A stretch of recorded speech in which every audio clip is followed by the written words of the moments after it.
As the first session of the 112th Congress comes to an end, I wanted to take a few moments to recap some of the legislative initiatives that I've been working on this year in the House of Representatives.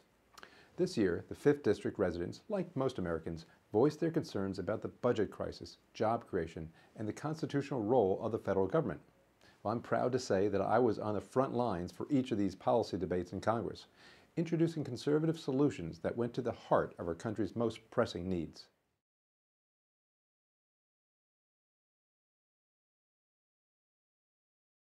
In January, I was honored to be appointed to two key budget positions, including Vice Chairman of the House Budget Committee and Chairman of the Budget and Spending Task Force for the Republican Study Committee.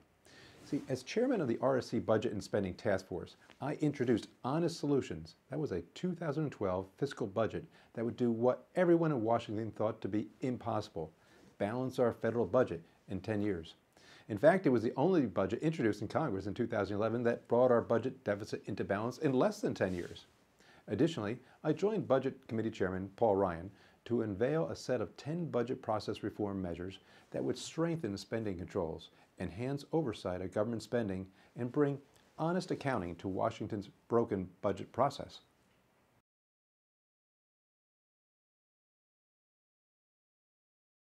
With unemployment topping 9% for much of 2011, my colleagues and I at the RSC introduced the Jobs Through Growth Act. That's a common sense plan that'll keep America open for business. This three-tier plan would cut through the red tape of job-killing regulations, make the tax code simpler, flatter, and fairer, and tear down barriers to domestic energy production. So, being a firm believer that the best welfare program is the one that ends with a job, I also joined with my RSC colleagues to introduce the Welfare Reform Act of 2011.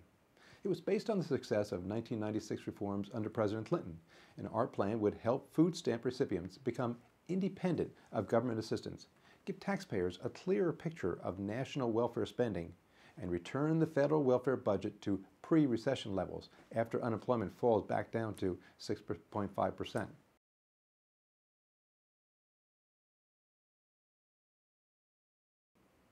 As the founder and chairman of the House Constitution Caucus, I believe we need to restore limited government to safeguard individual liberties as intended by our founders and prescribed by our Constitution. To help states regain the rights that have been swallowed up by the federal government, I introduced legislation that would put tax dollars and decision-making back in the hands of our states and our local communities. First, the Surface Transportation and Taxation Equity Act, or the STATE Act. This increases revenue available to the states while enabling them to prioritize transportation and infrastructure projects based on safety, traffic needs, and improved commerce without being subject to federal mandates. Specifically, the STATE Act would return primary transportation program responsibility and taxing authority back to the states. It would free up states' transportation dollars from budgetary pressures and big government micromanagement. And it would prohibit the federal government from forcing unwanted mandates on states by threatening to withhold transportation money. Similarly, the Local Education Authority Returns Now Act, or the LEARN Act, would allow states to decide if they want to opt out of federal funding and regulations in education, but in return, get those tax dollars back to spend at the state and local level with no strings attached. This method immediately cuts the authoritative and financial strings of the federal government so that state and local governments can set their own educational standards while ensuring maximum parental involvement.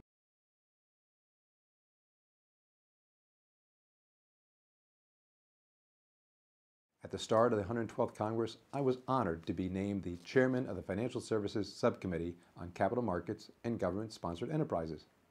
From this position, my top priority has been to put an end to the ongoing bailout of mortgage giants Fannie Mae and Freddie Mac and replace the government-backed mortgage giants with a private market solution to housing finance.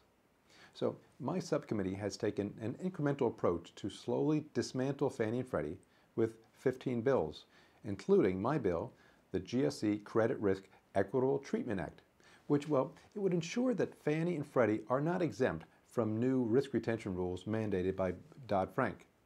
Most recently, I introduced the Private Mortgage Market Investment Act. That's to jumpstart the private mortgage market in absence of Fannie and Freddie. So my proposal is to reform the secondary mortgage market, which would facilitate uniformity of mortgage securitization. It would also ensure rule of law and legal certainty as well. And it would provide transparency and disclosure.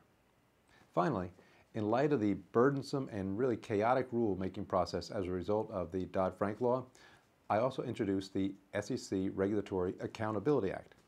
This is a common sense bill and would require the Securities and Exchange Commission, the SEC, to conduct a cost-benefit analysis to ensure that the benefits of any rulemaking outweigh the cost and that all regulations are accessible, consistent, and written in plain language and easy to understand. For a more detailed explanation of all the legislation I introduced this year, please go to my website, and that's at garrett.house.gov. And to stay on top of my latest work in Congress, be sure also to follow me on Facebook.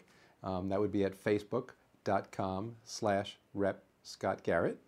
And may God bless you and your loved ones this holiday season, and may God bless the United States of America.